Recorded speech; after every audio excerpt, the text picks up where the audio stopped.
નમસ્કાર મિત્રો, વિડીયોમાં તમારું સ્વાગત છે। જી હા મિત્રો, અત્યારે હાલ મોટા અને મહત્વના સમાચાર સામે આવી રહ્યા છે। તો મિત્રો, સમાચારમાં વાત કરીએ તો અભિષેક બચ્ચન છેલ્લા 25 વર્ષથી બોલિવૂડ ઇન્ડસ્ટ્રીમાં ઊંડાણપૂર્વક જોડાયેલા છે। તેમની કારકિર્દી દરમિયાન તેમણે ઘણી બ્લોકબસ્ટર ફિલ્મોમાં અભિનય કર્યો છે। તેમને કામ માટે તેમને ઘણીવાર ટીકાઓનો પણ સામનો કરવો પડ્યો છે।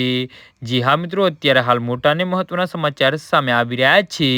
અભિનેતાએ આખરે તેમનો પહેલો ફિલ્મમેકર બેસ્ટ પછી અભિનેતાનો એવોર્ડ જીત્યો છે।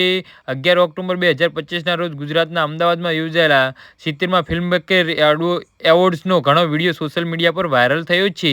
આ વિડીયોમાં તેમનું નામ જાહેર થતાં તેઓ તેમની માતા જયા બચ્ચન, બહેન શ્વેતા બચ્ચન અને ભાણી ન્યાવ્યા નવેલી ગળે લગાવે છે અને અભિષેક માટે કારકિર્દી આર્યનની ખુશી પણ સ્પષ્ટ દેખાઈ રહી છે।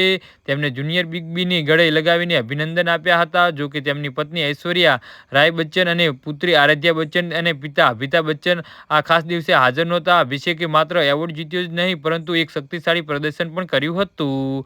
જી હા મિત્રો, તો તેના પ્રદર્શન દરમિયાન તેમની માતા જયા બચ્ચનને પણ સમર્પિત કર્યા હતા। પ્રદર્શન કરતી વખતે તેમની માતા પાસે આવ્યો અને તેમની સાથે નૃત્ય કરતો જોવા મળ્યો હતો। લોકોએ આ વિડીયો ખૂબ જ ગમ્યો અને એવું કહેવા સલામત છે કે બચ્ચન પરિવાર માટે આ ખૂબ જ ખાસ ક્ષણ હતી।